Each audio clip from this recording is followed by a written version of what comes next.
In 1980, my father, Neil Feinstein, and my current business partner, Martin Chernoff, co-founded this nightclub in a different location. It was called The Bottoms at the time, 29th and Fox, right behind Coors Field. And they had the vision that this community really didn't have, a high-tech, high-energy, upscale place to party. We started getting a substantial amount of gay clientele, and they were demanding a dance environment more than just a bar environment. And a warehouse across the street from Foxhole became available, and that became Trax Nightclub on Fox Street. By 2000, the baseball stadium had come into place. There was lots of demand for it from development and such, and it wound up being sold to people that built residential housing on it. And it wasn't long before the current location became available, and we decided that we were going to reopen, and Trax remains a dominant force in the gay community. Having endured over 3 decades, I think Trax is known as the place where you can be yourself, and you can be anybody you want to be. We were really at the forefront, not just of GLBT community rights, but of transgender rights.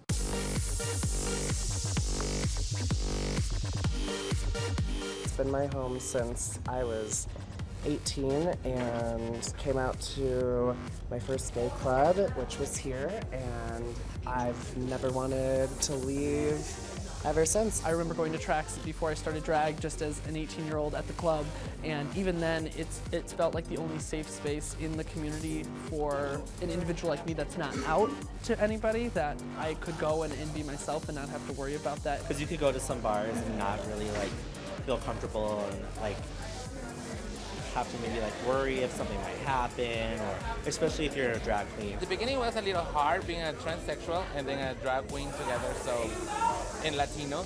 So it was 3 things combining, it was very hard to be accepted. But right now I feel so comfortable and I've been so accepted and loved by all these people. There's always something for a marginalized community here, and I just appreciate that representation. I don't know if we'd be as one without Trax. A lot of different walks of life are now coming into Trax, which is my personal home, my space, and it's nice to see a bunch of different people experiencing the culture that I've always been a part of. While Trax has always been welcoming to everybody who is accepting and loving of the GLBT lifestyle, we've really taken it up a notch, and we've reached a much wider audience now with our roller skating night, with our monthly drag show, with our monthly goth party, with our monthly women's night. We've really expanded the brand into catering to more and more groups that want to come here and play alongside us. Oh my God, Drag Nation is a dream come true. I was watching it before I ever got to be a part of it, so to be up there on a stage in front of thousands is like being your own little Beyonce. I really do love it because it just shows how diverse everybody is. Because everybody has their own style of drag, everybody has their own style of dancing, everything. So it's cool to have one big show where everybody can come together and really showcase who they really are. Trax is everything to me. This is my home, my family, and I'm so lucky and privileged to get to do the fun things that I get to do. I get to play dress up and twirl around other people's songs and get to call that a job, and there's no other place I'd rather be than here. It is the LGBTQ community. I mean, Trax has always been gay, always represented for, for everyone. There's not just gay who work here, it's gay and straight, transgender. I think it represents the community as a whole. Being able to talk to people and call people my friends and not have to worry about what I say or how I do it or my preferences or my choices or what I'm doing in terms of drag, and people still love and support me, means more than a lot of people realize. When you can find a community full of people who are not alone and who are weird and who are different but embrace it and will love you because of it, there's just nothing better. Without Trax, I feel like there would be a lot of separation, so I feel like Trax embodies the ability for all stereotypes of the queer umbrella to come together and just drink, dance, socialize, eat food, enjoy a good show.